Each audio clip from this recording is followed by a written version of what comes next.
Hi friends, welcome to our channel. ఈరోజు మనం రీసెంట్గా ఓటీటీలో రిలీజ్ అయిన పరువు వెబ్ సిరీస్ ఎక్స్ప్లెనేషన్ చేసుకుందాం. ఎక్స్ప్లెనేషన్ నచ్చితే లైక్ చేసి సబ్స్క్రైబ్ చేసుకోండి. వెబ్ సిరీస్ చాలా థ్రిల్లింగ్గా అండ్ ఎగ్జైటింగ్గా ఉంటుంది, సో వీడియోని స్కిప్ చేయకుండా చూడండి. ఇది 2024లో రిలీజ్ అయిన ఒక మంచి వెబ్ సిరీస్ అని అనొచ్చు. సో కేర్ఫుల్గా వినండి. So let's start our video. Start చేస్తే ఒక నెల క్రితం గుంటూరు సిటీలో 11:20 టైంకి హరీష్ తన చెల్లి జానుతో ఫ్రెండ్స్ బర్త్డే పార్టీకి వెళ్తున్నాను, సో వచ్చే వరకు డోర్స్ అన్నీ క్లోజ్ చేసుకుని జాగ్రత్తగా ఉండు అని చెప్పి వెళ్ళిపోతాడు. హరీష్ బయటికి వెళ్ళగానే జాను తన లగేజ్ సర్దుకుని తను లవ్ చేసిన విక్రమ్తో లేచిపోతుంది. బస్సులో జాను విక్రమ్ వెళ్తుంటే జాను విక్రమ్తో మా నాన్నకి పొలిటీషియన్ రామయ్య బెస్ట్ ఫ్రెండ్, మా నాన్న రామయ్యకి చెప్తే రామయ్య మనల్ని వదలడు అని భయపడుతుంది. ఈలోపు జాను వాళ్ళ నాన్న రామయ్యకి కాల్ చేసి జరిగిందంతా చెప్తాడు. దాంతో రామయ్య నువ్వేం కంగారు పడకు, జానుని నీ దగ్గరికి తీసుకొచ్చే బాధ్యత నాది అని రామయ్య చందుకి గన్ ఇచ్చి జానుని తీసుకురమ్మని చెప్తాడు. అప్పుడు సిరీస్ టైటిల్ పరువు అని పడుతుంది. స్టోరీ ప్రజెంట్లోకి వస్తుంది. హైదరాబాద్లో ఉంటున్న పల్లవి తన హస్బెండ్ సుధీర్కి కాల్ చేసి మా తమ్ముడు నాకు కాల్ చేశాడు, మా పెదనాన్న చనిపోయారంట అని చెప్పి ఏడుస్తుంది. మా బావ చందు కూడా హైదరాబాద్లోనే ఉన్నాడంట, సో మనల్ని పికప్ చేసుకుని మా పెదనాన్న డెడ్ బాడీ దగ్గరికి తీసుకెళ్తానని చెప్తుంది. దాంతో సుధీర్ అండ్ పల్లవి చందు కారులోకి ఎక్కి గుంటూరుకి స్టార్ట్ అవుతారు. చందుకి బాగా క్యాస్ట్ ఫీలింగ్ ఎక్కువ. పల్లవి సుధీర్ లో క్యాస్ట్ అయినా లవ్ చేసి పెళ్లి చేసుకుంటుంది.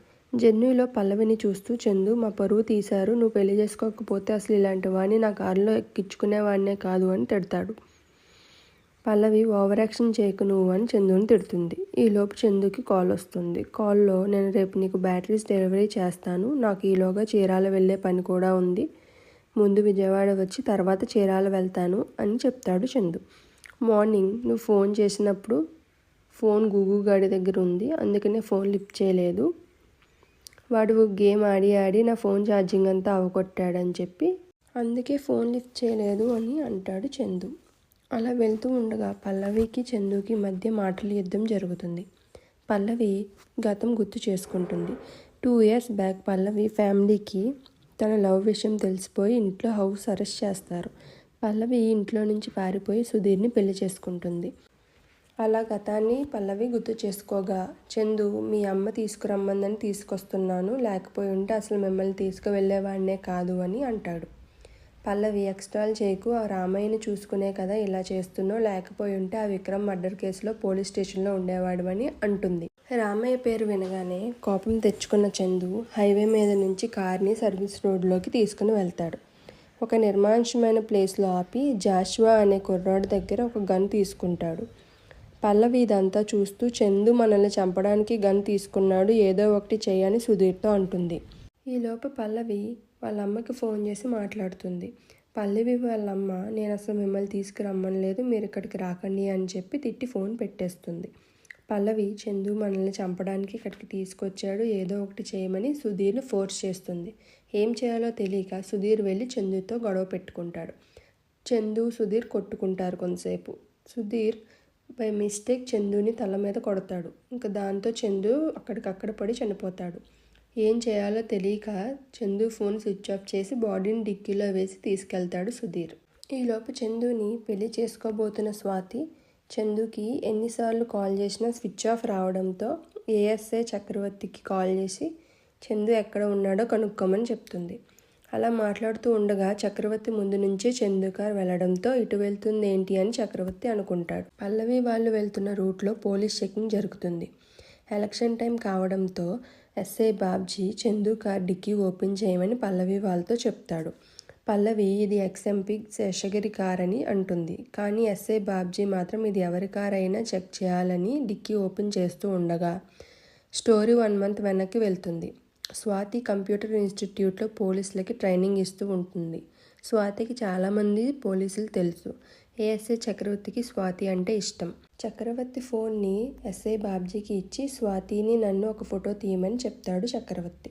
ఫోటో తీస్తూ ఉండగా ఎమ్మెల్యే రామయ్య నుంచి చక్రవర్తి ఫోన్కి అపోజిషన్ సైడ్ విక్రమ్ జాను అనే మన కులపు అమ్మాయిని తీసుకుని వెళ్ళిపోయాడని మెసేజ్ వస్తుంది. దాంతో ఎస్ఐ బాబ్జీ చదివేస్తాడు ఆ మెసేజ్ని. తర్వాత ఫోన్ తీసుకుని రామయ్య పంపిన మెసేజ్ని చక్రవర్తి చూస్తాడు. ఇక్కడ మనకి తెలిసింది ఏంటంటే చక్రవర్తి పెద్ద క్యాస్ట్ కాబట్టి రామయ్య కోసం పనిచేస్తాడు. బాబ్జీ లోవర్ క్యాస్ట్ కాబట్టి అపోజిషన్కి పనిచేస్తాడు. చక్రవర్తి మెసేజ్ చూసి బయటికి వెళ్ళిపోగా బాబ్జీ అపోజిషన్ లీడర్కి జరిగిందంతా చెప్పి విక్రమ్కి ప్రమాదం ఉందని చెప్తాడు. ఈలోపు విక్రమ్ జాను ఒక లాడ్జ్లో తలదాచుకుంటారు. విక్రమ్ వాళ్ళ నాన్నకి కాల్ చేస్తూ ఉండగా వెనకాల నుంచి ఎవరో తన్నుతారు. మళ్ళీ స్టోరీ ప్రజెంట్లోకి వస్తుంది. డిక్కీ ఓపెన్ చేస్తూ ఉండగా చక్రవర్తి వచ్చి చందు కారు వదిలేయండి అని బాబ్జీకి చెప్తాడు. ముందుకు వచ్చి చూస్తే పల్లవి వాళ్ళు ఉంటారు. చందు ఎక్కడా అని చక్రవర్తి పల్లవిని అడుగుతాడు. చందు పని మీద మధ్యలో దిగిపోయాడని పల్లవి చక్రవర్తికి చెప్తుంది. ఇంతకీ మీరెవరు అని చక్రవర్తి అడుగుతాడు. నేను తన మరదల్ని అని చెప్పి చక్రవర్తికి చెప్తుంది పల్లవి. సేమ్ క్యాస్ట్ కదా అని వదిలేస్తాడు చక్రవర్తి. చక్రవర్తి స్వాతికి కాల్ చేసి చందు రామయ్య పని మీద మధ్యలో దిగిపోయాడంట అని చెప్తాడు. స్వాతి వెంటనే రామయ్య దగ్గరికి వెళ్ళి చందుని ఎక్కడికి పంపించావని అడుగుతుంది. నేను ఎక్కడికి పంపలేదు, వాడే వస్తాడు, నువ్వు వెళ్ళు అని అంటాడు రామయ్య. కానీ స్వాతి మాత్రం రామయ్య చందుని ఏదో చేద్దాం అనుకుంటున్నాడని అనుకుంటుంది. కట్ చేస్తే పల్లవి సుధీర్లు డైరెక్ట్గా వాళ్ళ ఇంటికి వెళ్లకుండా వాళ్ళ ఫ్రెండ్ గెస్ట్ హౌస్కి వెళ్తారు. చందు ఫోన్ అన్లాక్ చేస్తే యూజ్ అయ్యే ఇన్ఫర్మేషన్ ఉంటుందని అనుకుంటారు. కానీ వాళ్ళకి ఫోన్ ఓపెన్ అవ్వదు. ఈలోపు చందు ఫోన్లో మాట్లాడినప్పుడు గుగు అనే పిల్లోడికి చందు ఫోన్ ఓపెన్ చేయడం వచ్చు అని గుర్తొస్తుంది. రంగా అనే వాచ్మ్యాన్ని పాలు తీసుకురమ్మని బయటికి పంపించి బాడీని లోపలికి తీసుకొస్తారు. అప్పుడే కార్కి బ్లడ్ మార్కలు అంటుకుంటాయి. కానీ వాళ్ళు అది అబ్జర్వ్ చేయరు. వాచ్మ్యాన్ మాత్రం అది గమనిస్తాడు. కానీ సైలెంట్గా ఉంటాడు. పల్లవి సుధీర్లు చందు దగ్గర ఉన్న గన్ని వాళ్ళ బ్యాగ్లో పెట్టుకుని చందు బ్రతికే ఉన్నాడని ఎలా నమ్మించాలా అని ఆలోచిస్తూ ఉంటారు. పల్లవి చందు ఫోన్ తీసుకుని వాళ్ళ పెద్దనాన్నగారి ఇంటికి వెళ్తుంది. అక్కడ వాళ్ళ పెద్దనాన్న కూతురు అయిన రాధ తమ్ముడు వివేక్తో గొడవలాడుతూ ఉంటుంది. రాధకి పిల్లలు పుట్టరని తన భర్త వదిలేసి ఉంటాడు. అందుకని వాళ్ళ పెద్దనాన్నగారి ఇంటికే వచ్చి ఉంటుంది. అక్కడ మంచి టైం చూసుకుని గూగుల్కి ఫోన్ ఇచ్చి పాస్వర్డ్ ఏంటో తెలుసుకుంటుంది పల్లవి. సుధీర్ సెకండ్ హ్యాండ్ షోరూమ్కి వెళ్ళి కారు కొనుక్కుని నెంబర్ ప్లేట్ పగలగొట్టి డ్రింక్ అండ్ డ్రైవ్ చేసినట్టు యాక్ట్ చేసి ఒక చిన్న యాక్సిడెంట్ చేస్తాడు. ట్రాఫిక్ పోలీస్ కార్ని సీజ్ చేసి 1 వీక్ తర్వాత కార్ తీసుకోమని చెప్తాడు. ఇంతకీ ట్రాఫిక్ పోలీస్ కార్ నెంబర్ చెప్పమంటే చందు కార్ నెంబర్ చెప్తాడు సుధీర్. ఇప్పుడు స్టోరీ 1 మంత్ వెనక్కి వెళ్తుంది. ఎస్ఐ బాబ్జీ ఫోన్ చేసి విక్రమ్ ప్రమాదంలో ఉన్నాడని సుభాష్యం అనే పొలిటికల్ యాక్టివిస్ట్కి చెప్తాడు. విక్రమ్ వాళ్ళ ఫాదర్ సుభాష్యం, ఎస్ఐ బాబ్జీ కలిసి విక్రమ్ ఉన్న లాడ్జ్కి వెళ్ళి వెతుకుతాం స్టార్ట్ చేస్తారు. జాను వాళ్ళ అన్నయ్య అప్పటికే లాడ్జ్కి వెళ్ళి విక్రమ్ని కొడుతూ ఉంటాడు. సుధీర్ పల్లవి చందు బాడీని ఎలా దాచాలో ఆలోచిస్తూ ఇది ఏం చేసినా మనం బుక్ అయిపోతాం, సో ఏదైనా మెడికల్ కాలేజ్కి డొనేట్ చేసేద్దాం అంటాడు. రామయ్య చందుని ఏదో చేశాడని స్వాతి తన మనవడిని కిడ్నాప్ చేసి రామయ్యకి చందుని ఇస్తేనే నీ మనవడిని వదులుతా అని మెసేజ్ చేస్తుంది స్వాతి. సుధీర్ హాస్పిటల్లో ఎంక్వైరీ చేస్తే డెడ్ బాడీని డొనేట్ చేయాలి అంటే డెత్ సర్టిఫికేట్ అండ్ వాళ్ళ ఫ్యామిలీ సైన్ కావాలని చెప్తారు. స్టోరీ 1 మంత్ వెనక్కి వెళ్తుంది. చందుకి స్వాతి కాల్ చేసి ఎక్కడున్నావు, నా ఇన్స్టిట్యూట్లో పార్టీ కూడా అయిపోయింది అనగా మన క్యాస్ట్ అమ్మాయిని విక్రమ్ అనే అపోజిషన్ క్యాస్ట్ వాడు లేపుకెళ్ళాడు, వెళ్ళి తీసుకురావాలి అని చెప్పి లాడ్జ్కి వెళ్ళి చూస్తే హరీష్ వాళ్ళు విక్రమ్ని కొడుతూ ఉంటారు. చందు ఎంత ఆపినా ఆగరు. చందుని కూడా తోసేసి డోర్ లాక్ చేసి విక్రమ్ని కొడుతూ ఉంటారు. విక్రమ్ తప్పించుకుని చందు దగ్గర గన్ తీసుకుని పారిపోతాడు. సుధీర్ దగ్గరికి స్వాతి వచ్చి మీరే కదా చందుని లాస్ట్లో చూశారు, ఏమైందో చెప్పండి అని అడుగుతుంది. సుధీర్ చందు పిడుగురాళ్ళలో ఆగి మళ్ళీ మార్నింగ్ వచ్చాడు. నాకు విజయవాడలో పని ఉండడంతో ఇద్దరం కలిసి వెళ్ళాం. నేను మా ఫ్రెండ్ వాళ్ళ ఇంట్లో దిగిపోయా, చందు డీలర్ని కలవడానికి వెళ్ళాడు అని కాన్ఫిడెంట్గా అబద్ధం చెప్తాడు. కానీ ఇడ్లీ తిన్నాడు అని అనడంతో స్వాతికి డౌట్ వస్తుంది. చందు ఇడ్లీ తిన్నాడు అని చెప్పడంతో సుధీర్ మీద డౌట్ వచ్చి అప్పటి నుంచి సుధీర్ని ఫాలో అవుతుంది. ఆ తర్వాత పల్లవితో మాట్లాడిన స్వాతి పల్లవిని కూడా అనుమానిస్తుంది. తర్వాత స్వాతి విజయవాడ బ్యాటరీ డీలర్కి కాల్ చేసి డెలివరీ అయిందా అంటే అయింది, చందునే వచ్చి చేశాడు అని చెప్తాడు. కారులో చందు మాట్లాడుతున్నప్పుడు విన్న సుధీర్ క్యాబ్లో డీలర్కి పంపి కాల్ చేసి చందులాగా మాట్లాడుతూ నా కార్ డ్రంక్ అండ్ డ్రైవ్లో సీజ్ అయింది, ఎవరైనా డెలివరీ అయిందా అంటే నేనే వచ్చి చేశా అని చెప్పు అంటాడు. రామయ్య స్వాతిని బెదిరించి తన మనవణ్ణి తీసుకురమ్మని ఒక మనిషిని పడతాడు. తను స్వాతిని స్పృహ కోల్పోయేలాగా చేసి వెతికినా కనపడ్డు. ఎందుకంటే స్వాతి ఫ్రెండ్ అయిన కృష్ణ దగ్గర రామయ్య మనవని దాచిపెట్టి ఉంచుతుంది. స్టోరీ 1 మంత్ వెనక్కి వెళ్తుంది. అపోజిషన్ పార్టీ లీడర్ బోస్ వచ్చి రామయ్యతో మా కులం అబ్బాయి మీ కులం అమ్మాయిని లేపుకెళ్ళాడని చంపేస్తే మీ కులంలో హీరో అయినా మా కులంలో ఓట్స్ పడవు మీకు అని చెప్తాడు. రామయ్య దీంట్లో నీకేంటి లాభం అని బోస్ని అడగ్గా బోస్ ఒక మనిషి ప్రాణం కంటే నాకు ఏది ఇంపార్టెంట్ కాదు అని చెప్పి వెళ్ళిపోతాడు. రామయ్య చందుకి ఫోన్ చేసి విక్రమ్ని చంపొద్దని చెప్తాడు. లాడ్జ్లో ఎస్ఐ బాబ్జీ, ఏఎస్ఐ చక్రవర్తి, విక్రమ్ ఫాదర్ సుభాషన్ విడివిడిగా వెతుకుతూ ఉంటారు విక్రమ్ని. అక్కడ గన్ షాట్ సౌండ్ వినపడడంతో అక్కడికి అందరూ పరిగెత్తుకుంటూ వెళ్తారు. అక్కడ విక్రమ్ చనిపోయి ఉంటాడు. పక్కనే చందు గన్ పట్టుకుని ఉండడం వల్ల చందుని తీసుకుని అరెస్ట్ చేస్తారు. స్టోరీ ప్రజెంట్కి వస్తుంది. నెల క్రితం విక్రమ్ చనిపోవడంతో ఆ బాధ తట్టుకోలేక విక్రమ్ వాళ్ళ ఫాదర్ కూడా చనిపోతాడు. దాంతో చాలా బాధ వచ్చి సుభాషన్ ఇదంతా రామయ్య వల్లే జరిగిందని చాలా రెచ్చగొడుతూ ఉంటాడు. ఈలోపు చక్రవర్తి చందు కోసం వెతకడం ఆపేసి స్వాతి రామయ్య మనవన్ని ఎక్కడ దాచిందో ఆలోచిస్తూ ఉండగా తన ఫ్రెండ్ కృష్ణ దగ్గర దాచి ఉంటుందనే అనుమానంతో కృష్ణ వాళ్ళ ఇంటికి చెక్ చేయడానికి వెళ్తాడు చక్రవర్తి. కృష్ణ వాళ్ళ ఇంటిని చెక్ చేయాలి అని అనుకోగా అక్కడ వాళ్ళు వారెంట్ లేకుండా చెక్ చేయడం కుదరదని పంపేస్తారు. అదే టైంలో స్వాతికి మెలకువ వచ్చి ఆ రామయ్య నా మీదే అటాక్ చేస్తాడా అని చెప్పి వాడి మనవుని ఏదో ఒకటి చెయ్యని కృష్ణకి చెప్తుంది. కృష్ణ తన ఫింగర్ని కట్ చేసి రామయ్యకి కోపం వచ్చి నేను నిన్ను చందుని వెతకమన్నా, నువ్వు నా మనిషివని తెలుసు కాబట్టి నేను వేరే మనిషిని పెట్టి వెతికిస్తున్నా అని చెప్పి చక్రవర్తిని ఇన్సల్ట్ చేసి పంపేస్తాడు. సుధీర్ పల్లవితో రామయ్యకి మన మీద డౌట్ వస్తే పిలుస్తాడు అని అనగా పల్లవి నువ్వు భయపడాల్సింది రామయ్యకి కాదు చందు మేనమామ అయిన దొరబాబుకి, వాడు ఒక పెద్ద సైకో అని చెప్తుంది. సుభాషం వెళ్ళి తన అన్నయ్య అయిన అపోజిషన్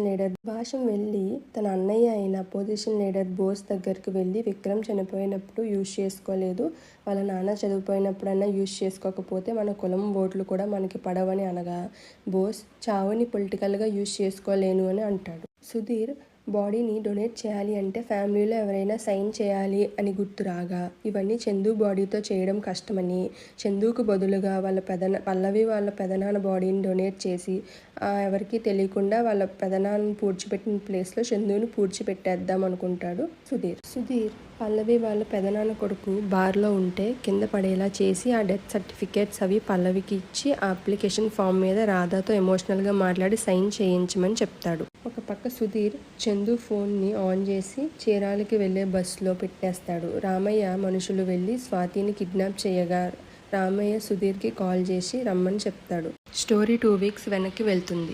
చందు స్వాతి ఒకే రూమ్లో ఉండగా రామయ్య అక్కడికి వచ్చి చందుతో నేను నీకు గన్ ఇచ్చి విక్రమ్ని చంపొద్దు అని చెప్తే వాడేమో చచ్చాడు, నువ్వేమో గన్ తీసుకుని వాడే చచ్చిపోయాడు అంటున్నావు, ఎలక్షన్స్ టైంలో ఇది పెద్ద న్యూస్ అవుతుంది, నువ్వు వెళ్ళి లొంగిపో, నేనే బెయిల్ ఇప్పించి బయటికి తీసుకొస్తా అని అంటాడు. ఈ మాటలు విన్న స్వాతికి కోపం వచ్చి నైఫ్తో రామయ్యని పొడవడానికి చూస్తుంది. కోపంతో రామయ్య చందుని బెదిరించి స్వాతిని కొట్టమనగా చందు అలానే కొడతాడు.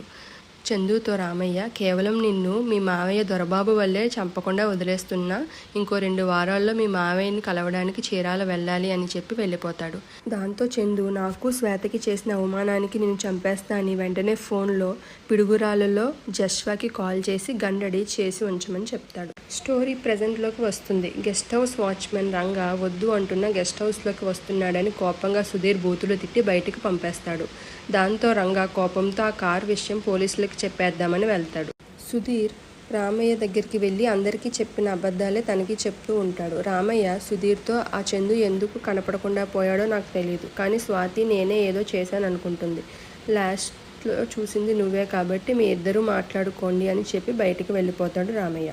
ఈలోపు కిల్లర్ రవికృష్ణ వాళ్ళ ఇంట్లో ఉన్న రామయ్య మనవుణ్ణి కాపాడి రవికృష్ణని చంపేస్తాడు. ఈలోపు ఏఎస్ఐ చక్రవర్తికి జస్వా మీద డౌట్ వచ్చి ఎంక్వైరీ చేయగా ఆ రోజు గన్ తీసుకున్నాడు చందు అని చెప్తాడు. స్వాతి సుధీర్ మాట్లాడుకుంటూ ఉండగా స్వాతి సుధీర్ని చందు విజయవాడలో ఏ డీలర్ దగ్గర వెళ్ళాడు అని అడగ్గా సుధీర్ కంగారులో గణేష్ ఎంటర్ప్రైజెస్ అని చెప్తాడు. అది విన్న స్వాతి సుధీర్ని గట్టిగా కొట్టి మార్నింగ్ అడిగినప్పుడు చందు అక్కడే వెళ్ళాడని అన్నావు, ఇప్పుడు పేరు ఎలా చెప్తున్నావు అని గట్టిగా కొడుతుంది. అదే టైంలో ఎమ్మెల్యే రామయ్య వచ్చి స్వాతిని ఆపుతాడు. రామయ్య సుధీర్తో ఇప్పుడే నాకు ఏఎస్ఐ చక్రవర్తి కాల్ చేశాడు, నన్ను చంపడానికి చందు పిడుగురాల్లో గన్ కొన్నాడు అంట కదా, నిజమేనా అని అడుగుతాడు. దాంతో సుధీర్ అవును నిజమే అంటాడు. అప్పుడు స్వాతి అవును కొన్నాడు, మాకు చేసిన అవమానానికి నిన్ను చంపేస్తాడు చందు అని నవ్వడంతో ఎమ్మెల్యే మనుషులు స్వాతిని పొడిచి చంపుతూ ఉండగా స్వాతి సుధీర్ని నీకు కూడా ఇలాంటి చావే తప్పదు, నువ్వు నా వల్లే చస్తావని చెప్పి చచ్చిపోతుంది. రంగా చందు కార్ నెంబర్ పోలీసులకు ఇచ్చి దానికి బ్లడ్ మార్క్స్ ఉన్నాయి, ఎవరినో యాక్సిడెంట్ చేసి వచ్చారు వీళ్ళు అని చెప్తాడు. ఈలోపు వేరే పోలీస్ రామయ్యకి కాల్ చేసి చందు ఫోన్ ట్రాక్ చేస్తే చీరాల్లో ఉన్నట్టు తెలుస్తుంది, వాళ్ళ మావయ్య దగ్గర ఉన్నాడేమో అని అంటాడు. సరిగ్గా అప్పుడే దొరబాబు పిఏ కావ్య రామయ్య పిఏకి కాల్ చేస్తుంది. దొరబాబు చాలా dangerous, so PA call lift చేయడానికి కూడా భయపడతాడు. కావ్య రామయ్యతో మాట్లాడుతూ, మీరు దొరబాబుని కలవాలంటే చందుని తీసుకుని రండి, లేకపోతే ఎలక్షన్ ఫండ్ కూడా రాదు అని చెప్పి కాల్ కట్ చేస్తుంది కావ్య. మరో పక్క సుధీర్ చందు శవాన్ని అంబులెన్స్ డ్రైవర్తో కలిసి వెళ్ళి వాళ్ళ పెదనాన్న శవాన్ని పూడ్చిపెట్టిన చోటు నుంచి వాళ్ళ పెదనాన్న శవాన్ని తీసేసి చందు శవాన్ని అక్కడే పూడ్చిపెట్టేస్తారు. వాళ్ళ పెదనాన్న శవాన్ని డొనేట్ చేసేస్తారు. అక్కడ ఎవరో ఉన్నట్టు సుధీర్ కనిపిస్తుంది కానీ పట్టించుకోడు. సుభాషం బోస్ దగ్గరికి వచ్చి కృష్ణ చనిపోయాడు, మనం దీన్ని అయినా యూజ్ చేసుకుందాం అనగా బోస్ ఒక ట్విస్ట్ని రివీల్ చేస్తాడు. రామయ్య నా ముందే చందుకి కాల్ చేసి విక్రమ్ని చంపొద్దని చెప్పాడు, అక్కడ నువ్వు కూడా ఉన్నావు, నువ్వు రాజకీయం కోసం మనిషిని చంపడానికి కూడా వెనకాడలేదు. అప్పుడు విక్రమ్ గన్ తీసుకుని పారిపోతూ ఉండగా గన్ని తీసుకుని సుభాషమే విక్రమ్ని షూట్ చేస్తాడు. నేను శవ రాజకీయం చేయను అని బోస్ అనడంతో సుభాషన్ అదేమీ పట్టించుకోకుండా అక్కడ అందరినీ తీసుకుని రామయ్య ఇంటికి వెళ్తాడు. అదే టైంలో రంగా దగ్గర కంప్లైంట్ తీసుకున్న పోలీస్ ఏఎస్ఐ చక్రవర్తితో చందు కార్ సీజ్ అయింది, కానీ అదే నెంబర్ కార్ పల్లవి వాళ్ళ ఇంట్లో ఉంది అనడంతో చక్రవర్తి పల్లవి వాళ్ళ ఇంటి దగ్గరికి వెళ్ళి నాకంతా అర్థమైంది, మీరే చందుని చంపేశారు అని చెప్పి పల్లవితో సుధీర్ని తీసుకుని వెళ్ళిపోతాడు చక్రవర్తి. దాంతో పల్లవి వాళ్ళ ఫాదర్ దగ్గరికి వెళ్ళి సుధీర్ని అరెస్ట్ చేశారు, హెల్ప్ చేయండి అని అడుగుతుంది. అప్పుడే తన పెదనాన్న కూతురైన రాధ ఒక వీడియో చూపించి ట్విస్ట్ రివీల్ చేస్తుంది. నేను మా నాన్నకి దీపం పెట్టడానికి వెళ్తే అక్కడ చందు బాడీని పెట్టి మా నాన్న బాడీని సుధీర్ తీసుకుని వెళ్ళాడు, ఇదంతా నేను వీడియో తీశాను అని అంటుంది. ఇదంతా బయటికి రాకుండా ఉండాలంటే నీ బిడ్డని నాకు ఇవ్వాలి అని అడుగుతుంది రాధ. ఇప్పుడు నీకు 3rd మంత్, నేను 6 months తర్వాత నీ దగ్గరికి వచ్చి నీ బిడ్డని తీసుకుని వెళ్ళి నా బిడ్డలా పెంచుకుంటా అని అడుగుతుంది రాధ. దానికి పల్లవి సరే అంటుంది. పల్లవి వాళ్ళ నాన్నతో నువ్వు సుధీర్ని కాపాడలేదంటే నేనే ఈ హత్య చేశానని చెప్పి పోలీసులకి లొంగిపోతాను, మీ పరువు పోతుంది అనడంతో పల్లవి వాళ్ళ ఫాదర్ ఎస్ఏ బాబ్జీకి కాల్ చేసి చక్రవర్తి నా అల్లుడిని తీసుకెళ్లాడు, ఎక్కడికి తీసుకెళ్లాడో కనుక్కో అని చెప్పి ఫోన్ పెట్టేస్తాడు. ఏఎస్ఐ చక్రవర్తి సుధీర్ని ఒక నిర్మానుష్యమైన ప్లేస్కి తీసుకెళ్లి తన వల్లే తను లవ్ చేసిన శ్వేత చనిపోవడంతో సుధీర్ని చంపేయడానికి చూస్తాడు. అప్పుడు ఎస్ఐ బాబ్జీ కారుతో గుద్ది సుధీర్ని కాపాడుతాడు. ఇటుపక్క సుభాష్యం కృష్ణ మర్డర్ పొలిటికల్గా యూజ్ చేసుకుని రామయ్య ఇంటిని చుట్టుముడతాడు. హాస్పిటల్లో ఉన్న సుధీర్తో పల్లవి ఇంక ప్రాబ్లం అంతా సాల్వ్ అయింది, మనం హైదరాబాద్ వెళ్ళిపోవచ్చు, నేను డాక్టర్ దగ్గరికి వెళ్ళి వస్తా అని చెప్పి వెళ్తుంది. పల్లవి డాక్టర్ దగ్గరికి వెళ్ళి వచ్చి చూడగా అక్కడ సుధీర్ ఉండడు. పల్లవి భయపడుతూ బయటికి వచ్చి చూడగా ట్విస్ట్ ఏంటంటే చందు మావయ్య అయిన దొరబాబు తన పిఏ కావ్యను తన గ్యాంగ్ని పంపించి ఉంటాడు.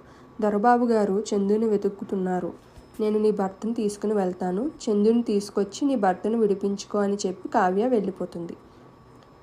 దాంతో ఈ సిరీస్ అయిపోతుంది. అసలు ఈ కావ్య దొరబాబు ఎవరు అని తెలియాలంటే సీజన్ 2 చూడాల్సిందే. Thank you friends.